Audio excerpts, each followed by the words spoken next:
राष्ट्रीय स्वयंसेवक संघ के सभी स्वयंसेवक, अन्य सभी वरिष्ठ महानुभाव, देवी और सज्जनों, कल हमारे एक पुराने स्वयंसेवक और संघ के हर मोड़ पर कहीं न कहीं उनका स्थान रहा है, ऐसे विजय कुमार मल्होत्रा जी को हमने खो दिया। मैं सबसे पहले उनको आदरपूर्वक श्रद्धांजलि देता हूं। साथियों, आज महानवमी है। आज देवी सिद्धिदात्री का दिन है। मैं सभी देशवासियों को नवरात्रि की बधाई देता हूं। कल विजयादशमी का महापर्व है। अन्याय पर न्याय की जीत, असत्य पर सत्य की जीत, अंधकार पर प्रकाश की जीत। विजयादशमी भारतीय संस्कृति के इस विचार और विश्वास का कालजयी उद्घोष है।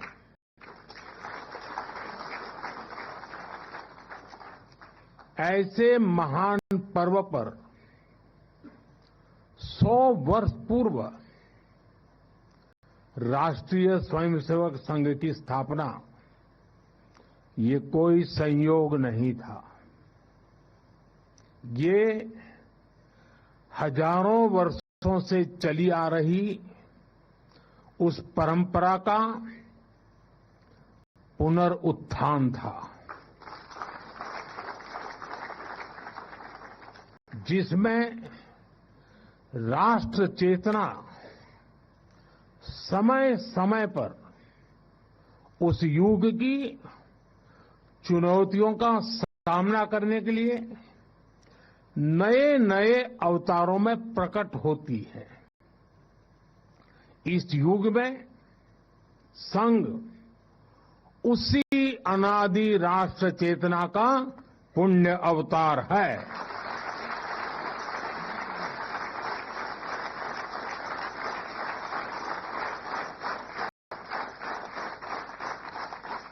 साथियों, यह हमारी पीढ़ी के स्वयंसेवकों का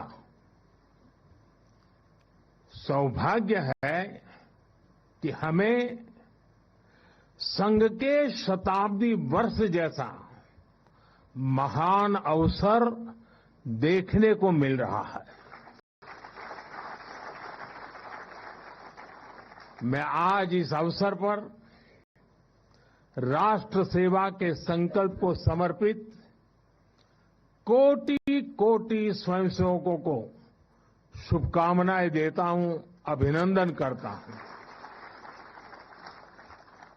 मैं संघ के संस्थापक, हम सभी के आदर्श परम पूज्य डॉक्टर हेडगेवार जी के चरणों में श्रद्धांजलि अर्पित करता हूं।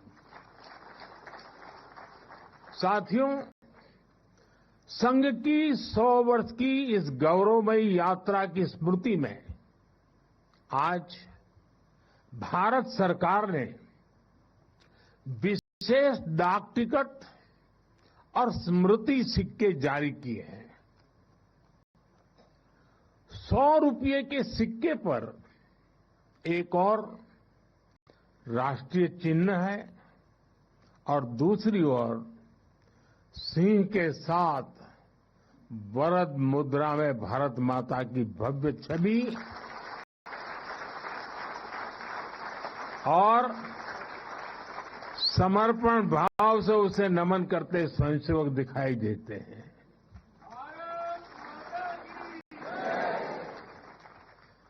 भारतीय मुद्रा पर भारत माता की तस्वीर संभवतः स्वतंत्र भारत के इतिहास में पहली बार ऐसा हुआ है।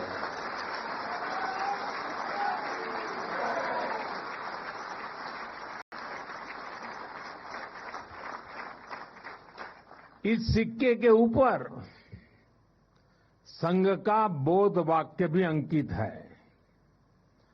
राष्ट्राय स्वाहा इदं राष्ट्राय इदं न मम।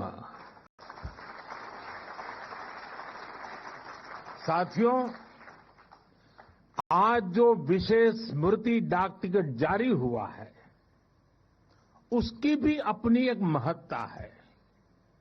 हम सभी जानते हैं 26 जनवरी को गणतंत्र दिवस की परेड की कितनी अहमियत होती है।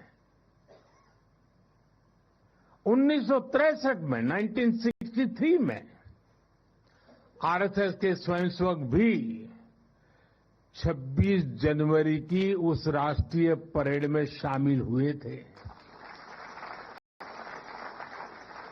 और उन्होंने आन बान शान से राष्ट्रभक्ति की धुन पर कदम ताल किया था।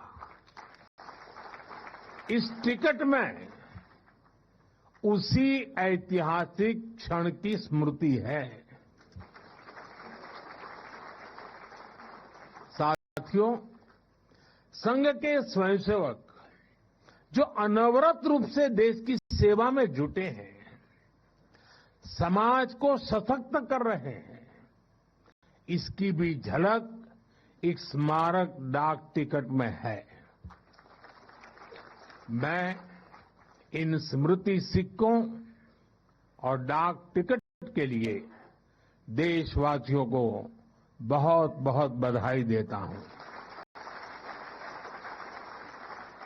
साथियों, जिस तरह विशाल नदियों के किनारे मानव सभ्यताएं पनपती हैं, उसी तरह संघ के किनारे भी और संघ की धारा में भी सैकड़ों जीवन पुष्पित पल्वित हुए हैं। जैसे एक नदी जिन रास्तों से बहती है, उन क्षेत्रों को, वहां की भूमि को, वहां के गांवों को सुजलाम सुफलाम बनाती हुई अपने जल से समृद्ध करती है, वैसे ही संघ ने इस देश के हर क्षेत्र, समाज के हर आयाम को स्पर्श किया है। यह अविरल तप का फल है, यह राष्ट्र प्रवाह प्रबल है। साथियों, जिस तरह एक नदी कई धाराओं में खुद को प्रकट करती है, हर धारा अलग अलग क्षेत्र को पोषित करती है, संघ की यात्रा भी ऐसी ही है। संघ के अलग अलग संगठन भी जीवन के हर पक्ष से जुड़कर राष्ट्र की सेवा करते हैं। शिक्षा हो, कृषि हो, समाज कल्याण हो, आदिवासी कल्याण हो, महिला सशक्तिकरण हो, कला और विज्ञान का क्षेत्र हो, हमारा श्रमिक भाई बहनों, समाज जीवन के ऐसे कई क्षेत्रों में संघ निरंतर कार्य कर रहा है। और इस यात्रा की भी एक विशेषता रही है। संघ की एक धारा, अनेक धारा तो बनी, मल्टीप्लाई तो होती गई, लेकिन उनमें कभी विरोधाभास पैदा नहीं हुआ, डिवीजन नहीं हुआ, क्योंकि हर धारा का विविध क्षेत्र में काम करने वाले हर संगठन का उद्देश्य एक ही है, भाव एक ही है, राष्ट्र प्रथम, नेशन फर्स्ट। साथियों, अपने गठन के बाद से ही राष्ट्रीय स्वयंसेवक संघ विराट उद्देश्य लेकर चला और ये उद्देश्य रहा राष्ट्र निर्माण। इस उद्देश्य की पूर्ति के लिए संघ ने जो रास्ता चुना वो था व्यक्ति निर्माण से राष्ट्र निर्माण। और इस रास्ते पर सतत चलने के लिए जो कार्यपद्धति चुनी वो थी नित्य नियमित चलने वाली शाखा। साथियों, परम पूज्य डॉक्टर हेडगेवार जी जानते थे कि हमारा राष्ट्र तभी सशक्त होगा जब हर नागरिक के भीतर राष्ट्र के प्रति दायित्व का बोध जागृत होगा। हमारा राष्ट्र तभी ऊंचा उठेगा जब भारत का हर नागरिक राष्ट्र के लिए जीना सीखेगा। इसलिए वो व्यक्ति निर्माण में निरंतर जुटे रहे और उनका तरीका भी कुछ अलग ही था। परम पूज्य डॉक्टर हेडगेवार जी से हम बार बार सुना है, वो कहते थे जैसा है वैसा लेना है, जैसा चाहिए वैसा बनाना है। लोक संग्रह का डॉक्टर साहब का ये तरीका कुछ कुछ अगर समझना है तो हम कुम्हार को याद करते हैं।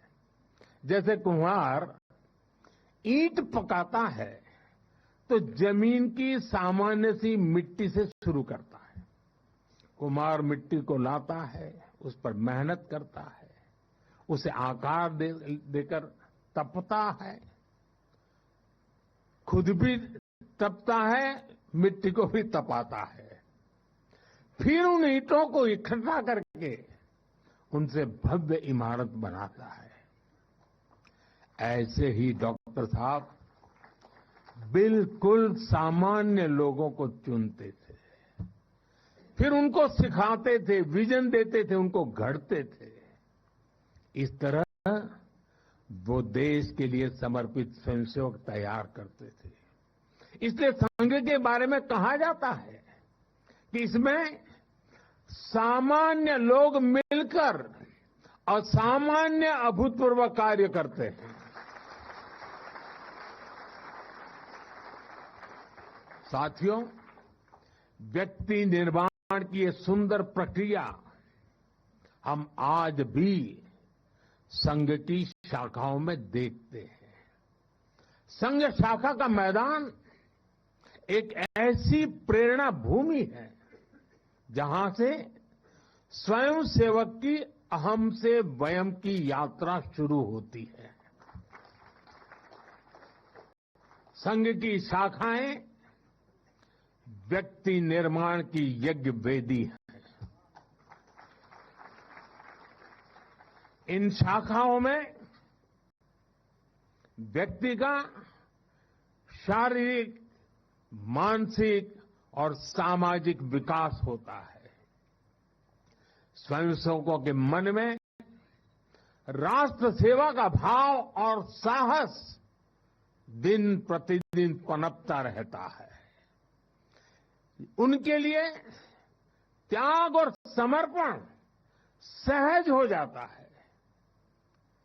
श्रेय के लिए प्रतिस्पर्धा की भावना समाप्त हो जाती है और उन्हें सामूहिक निर्णय और सामूहिक कार्य का संस्कार मिलता है।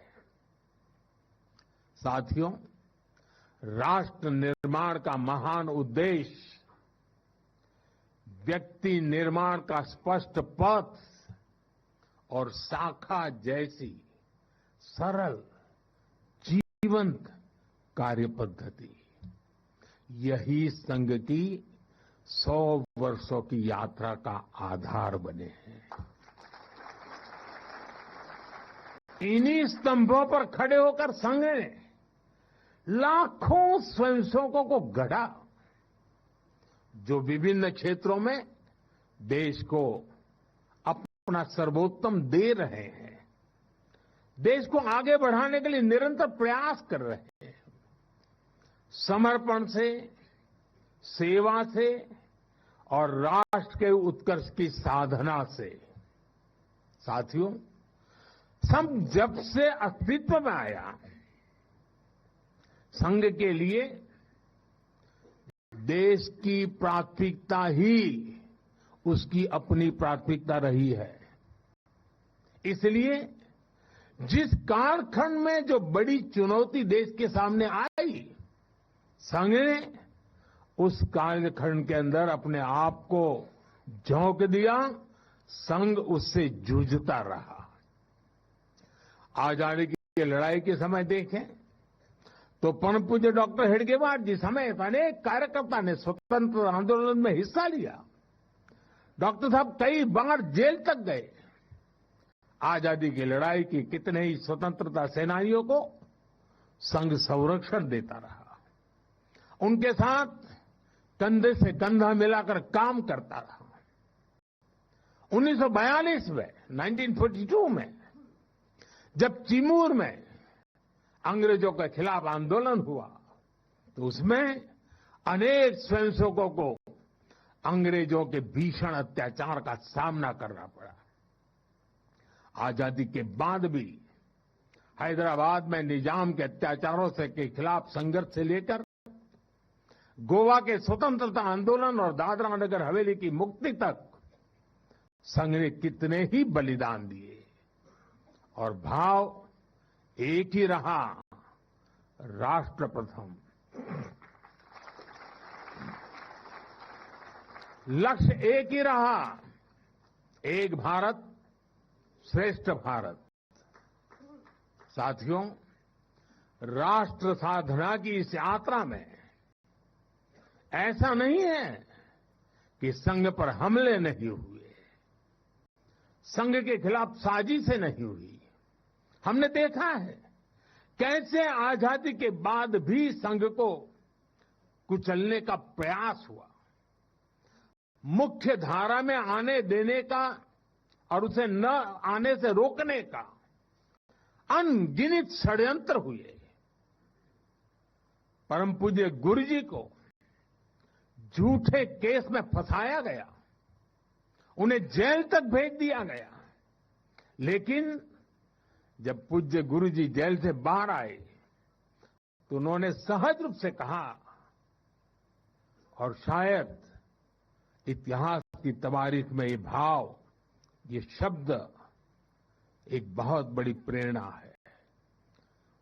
तब परम पूज्य गुरु जी ने बहुत सहजता से कहा था, कभी कभी जीभ दांतों के नीचे आकर दब जाती है, कुचल भी जाती है, लेकिन हम दांत नहीं तोड़ देते,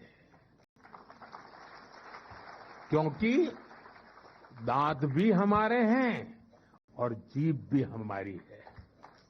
आप कल्पना कर सकते हैं, जिन्हें जेल में इतनी यातनाएं दी गई, जिन पर भांति भांति के अत्याचार हुए, उसके बाद भी परम पूज्य गुरु जी के मन में कोई रोष नहीं था, कोई दुर्भावना नहीं थी। यही परम पूज्य गुरु जी का ऋषि तुल्य व्यक्तित्व था। उनकी यही वैचारिक स्पष्टता संघ के प्रत्येक स्वयंसेवक के जीवन के मार्गदर्शक बनी।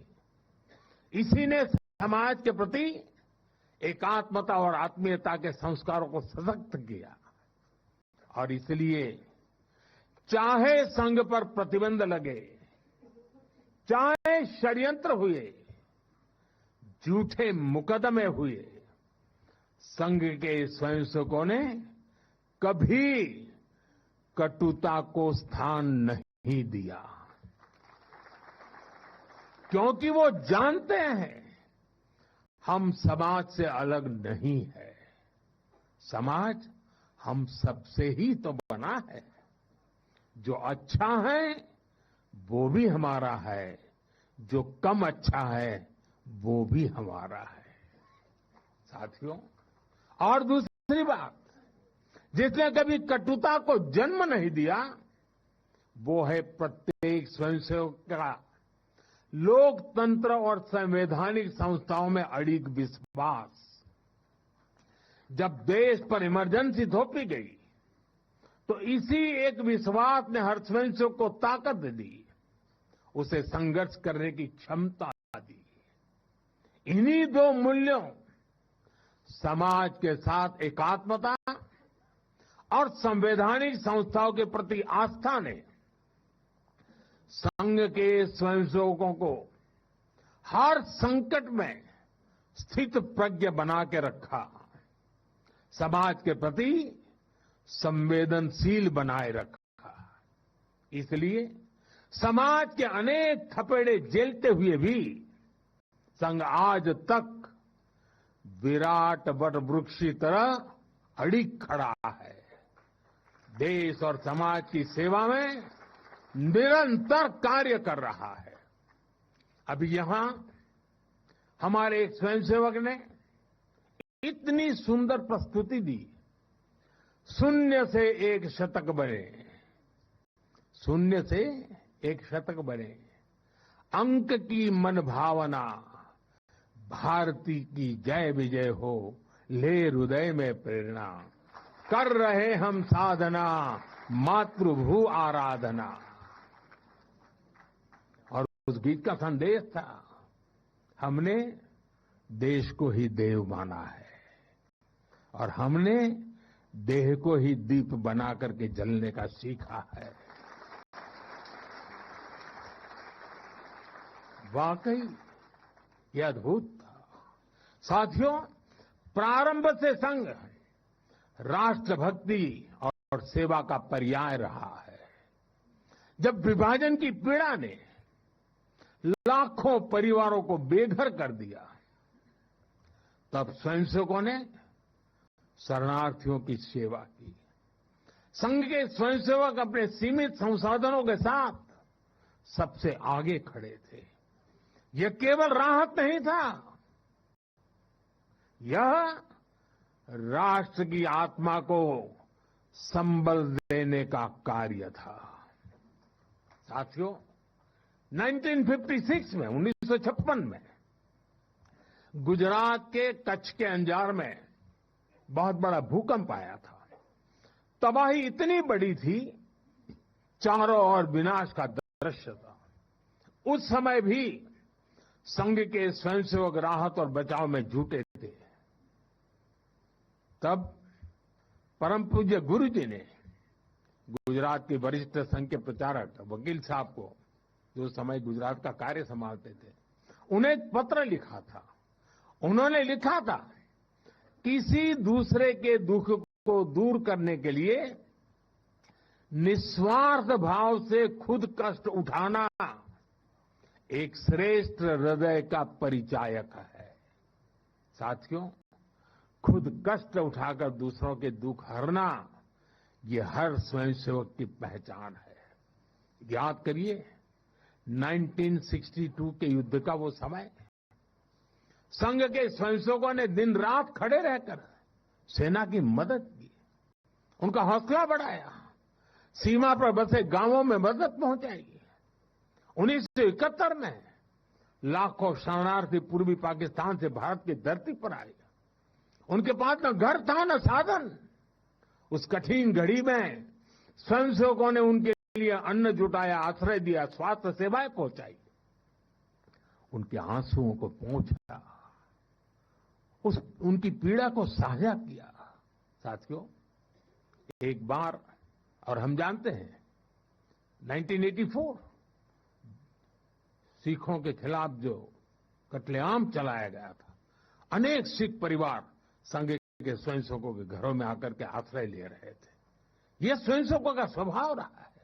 साथियों, एक बार पूर्व राष्ट्रपति डॉक्टर एपीजे अब्दुल कलाम चित्रकूट गए थे।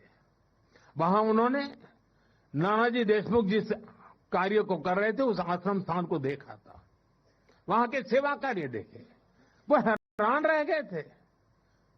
उसी प्रकार से पूर्व राष्ट्रपति प्रणब मुखर्जी भी जब नागपुर गए तो वो भी संघ के अनुशासन, संघ की सादगी, उसको देखकर बहुत प्रभावित हुए थे। साथियों, आज भी आप देखें, पंजाब की बाढ़, हिमाचल उत्तराखंड की आपदा, केरल के वायनाड की त्रासदी, हर जगह स्वयंसेवक सबसे पहले पहुंचने वालों में से एक रहते हैं।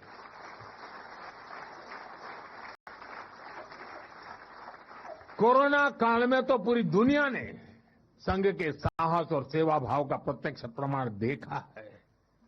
साथियों, अपनी 100 वर्ष की इस यात्रा में संघ का एक बड़ा काम ये रहा है, उसने समाज के अलग अलग वर्गों में आत्मबोध जगाया, स्वाभिमान जगाया। और इसके लिए संघ देश के उन क्षेत्रों में भी कार्य करता रहा है जो दुर्गम है, जहां पहुंचना सबसे कठिन है। हमारे देश में लगभग 10 करोड़ आदिवासी भाई बहन हैं, जिनके कल्याण के लिए संघ लगातार प्रयासरत है। लंबे समय तक सरकारों ने उन्हें प्राथमिकता नहीं दी, लेकिन संघ ने उनकी संस्कृति, उनके पर्व, उत्सव, उनकी भाषा और परंपराओं को सर्वोच्च प्राथमिकता दी। सेवा भारती, विद्या भारती, एकल विद्यालय, वनवासी कल्याण आश्रम आदिवासी समाज के सशक्तिकरण का स्तंभ बनकर के उभरे। आज हमारे आदिवासी भाई बहनों में जो आत्मविश्वास आया है, उनके जीवन में बदल रहा है। साथियों, संघ दशकों से आदिवासी परंपराओं, आदिवासी रीति रिवाजों, आदिवासी मूल्यों को सहजने संवारने में अपना सहयोग देता रहा है, अपना कर्तव्य निभा रहा है। उसकी तपस्या ने भारत की सांस्कृतिक पहचान सुरक्षित रखने में बड़ी भूमिका निभाई है। मैं देश के दूर सुदूर कोने कोने में आदिवासियों का जीवन आसान बनाने में लगे संघ के लाखों स्वयंसेवकों की भी सराहना करूंगा। साथियों, समाज में सदियों से गढ़ कर चुकी जो बीमारियां हैं, जो ऊंच नीच की भावना है, जो कुप्रथाएं हैं, छुआछूत जैसी गंदगी भरी पड़ी है, ये हिंदू समाज की बहुत बड़ी चुनौती रही है। एक ऐसी गंभीर चिंता है जिस पर संघ लगातार काम करता रहा है। एक बार महात्मा गांधी जी वर्धा में संघ के शिविर में गए थे। उन्होंने भी संघ में समता, ममता, समरसता, समभाव, मम भाव, ये जो कुछ भी देखा उसकी खुलकर तारीफ की थी। और आप देखिए, डॉक्टर साहब से लेकर आज तक संघ की हर महान विभूति ने, हर सरसंघ चालक ने भेदभाव और छुआछूत के खिलाफ लड़ाई लड़ी है। परम पूज्य गुरु जी ने निरंतर न हिंदू पतितो भवेत की भावना को आगे बढ़ाया। यानी हर हिंदू एक ही परिवार है, कोई भी हिंदू कभी पतित या नीचा नहीं हो सकता। पूज्य बाला साहब देवव्रत जी के शब्द भी हम सबको याद है। वो कहते थे, छुआछूत अगर पाप नहीं, छुआछूत अगर पाप नहीं तो दुनिया में कोई पाप नहीं है। सरसंघ चालक रहते हुए पूज्य रज्जू भैया जी और पूज्य सुदर्शन जी ने भी इसी भावना को आगे बढ़ाया। वर्तमान सरसंघ चालक आदरणीय मोहन भागवत जी ने भी समरसता के लिए समाज के सामने स्पष्ट लक्ष्य रखा है और गांव गांव तक इस बात की ज्योत जगाई है। क्या है वो? उन्होंने कहा, एक कुआं, एक मंदिर और एक श्मशान। इसे लेकर संघ देश के कोने कोने में गया है। कोई भेदभाव नहीं, कोई मतभेद नहीं, कोई मनभेद नहीं। यही समरसता का आधार है, यही सर्वसमावेशी समाज का संकल्प है। और संघ इसी को निरंतर नई शक्ति दे रहा है, नई ऊर्जा दे रहा है। साथियों, जब 100 साल पहले संघ अस्तित्व में आया था, तो उस समय की आवश्यकताएं, उस समय के संघर्ष कुछ और थे। तब हमें सैकड़ों वर्षों की राजनीतिक गुलामी से मुक्ति पानी थी, अपने सांस्कृतिक मूल्यों की रक्षा करनी थी। लेकिन आज 100 वर्ष बाद जब भारत विकसित होने की तरफ बढ़ रहा है, जब भारत दुनिया की तीसरी सबसे बड़ी इकोनॉमी बनने जा रहा है।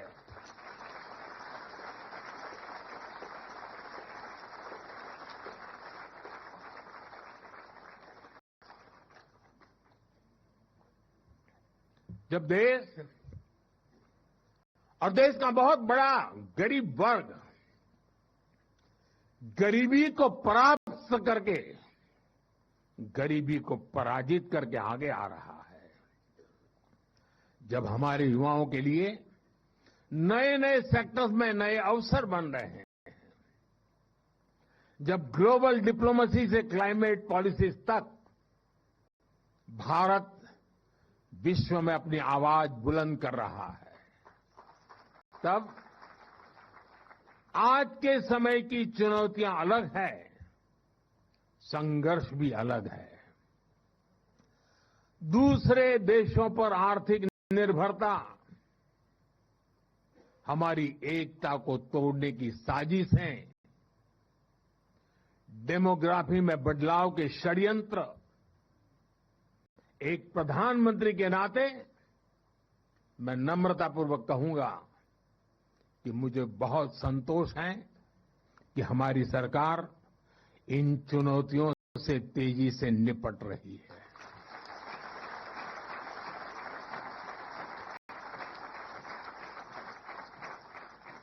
वहीं एक स्वयंसेवक के नाते मुझे ये भी खुशी है कि राष्ट्रीय स्वयंसेवक संघ ने न केवल इन चुनौतियों को पहचान की है, बल्कि इन चुनौतियों से निपटने के लिए ठोस रोड मैप भी बनाया है।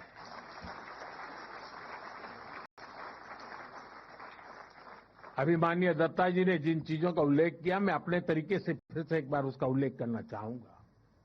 साथियों, संघ के पंच परिवर्तन, स्वबोध, सामाजिक समरसता, कुटुंब प्रबोधन, नागरिक शिष्टाचार और पर्यावरण, ये संकल्प हर स्वयंसेवक के लिए देश के समक्ष उपस्थित चुनौतियों को परास्त करने की बहुत बड़ी प्रेरणा है।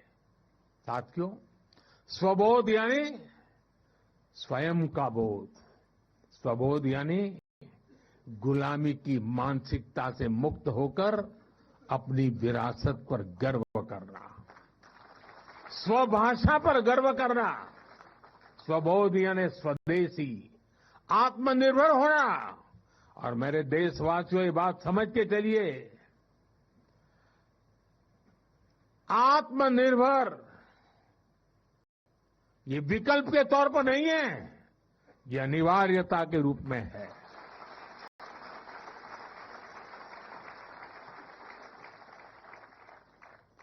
हमें स्वदेशी के अपने मूल मंत्र को समाज का संकल्प बनाना है।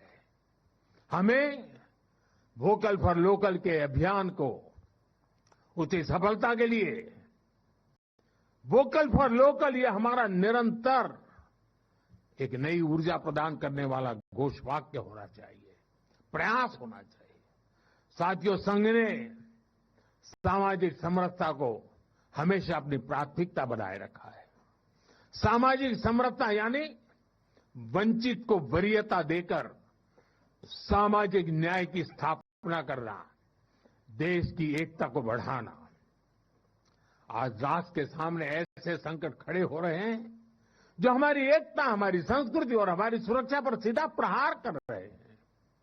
अलगाववादी सोच, क्षेत्रवाद, कभी जाति, कभी भाषा को लेकर विवाद, कभी बाहरी शक्तियों द्वारा भड़काई गई विभाजनकारी प्रवृत्तियां, ये सब अनगिनत चुनौतियां हमारे सामने खड़ी है। भारत की आत्मा हमेशा विविधता में एकता ही रही है। अगर इस सूत्र को तोड़ा गया तो भारत की शक्ति भी कमजोर होगी, और इसलिए हमें इस सूत्र को निरंतर जीना है, उसे मजबूती देनी है। साथियों, सामाजिक समरसता को आज डेमोग्राफी में बदलाव के षड्यंत्र से, घुसपैठियों से भी बड़ी चुनौती मिल रही है। ये हमारी आंतरिक सुरक्षा और भविष्य की शांति से भी जुड़ा हुआ प्रश्न है। और इसलिए मैंने लाल किले से डेमोग्राफी मिशन की घोषणा की है।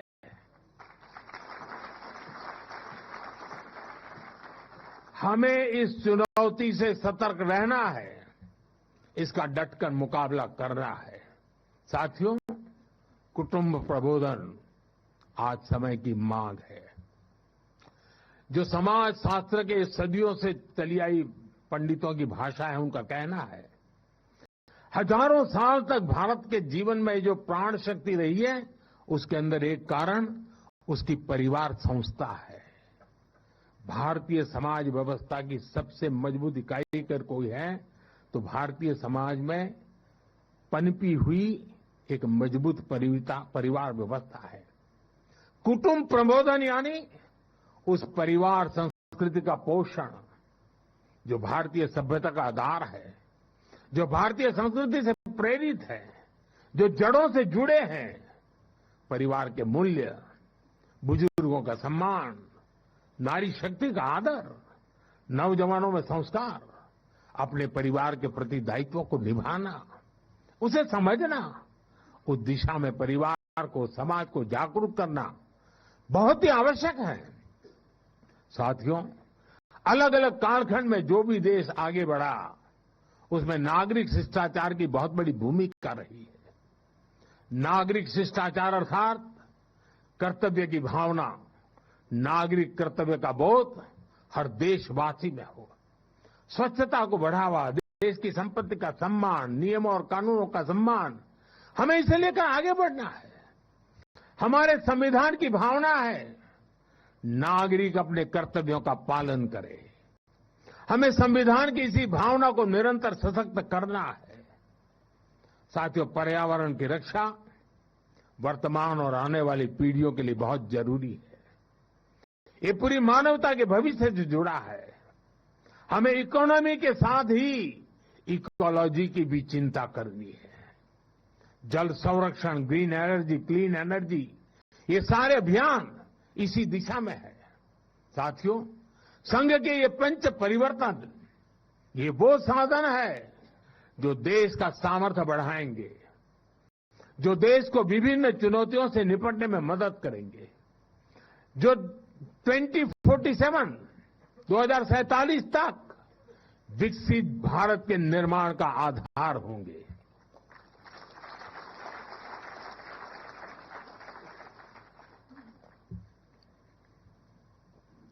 साथियों, 2047 का भारत तत्वज्ञान और विज्ञान, सेवा और समरसता से घड़ा हुआ वैभवशाली भारत हो। यही संघ की दृष्टि है, यही हम सब संशोधन की साधना है और यही हमारा संकल्प है। साथियों, हमें हमेशा हमेशा याद रखना है, संघ बना है राष्ट्र के प्रति अटूट आस्था से। संघ चला है राष्ट्र के प्रति अगाध सेवा के भाव से। संघ तपा है त्याग और तपस्या की अग्नि में। संघ निखरा है संस्कार और साधना के संगम से।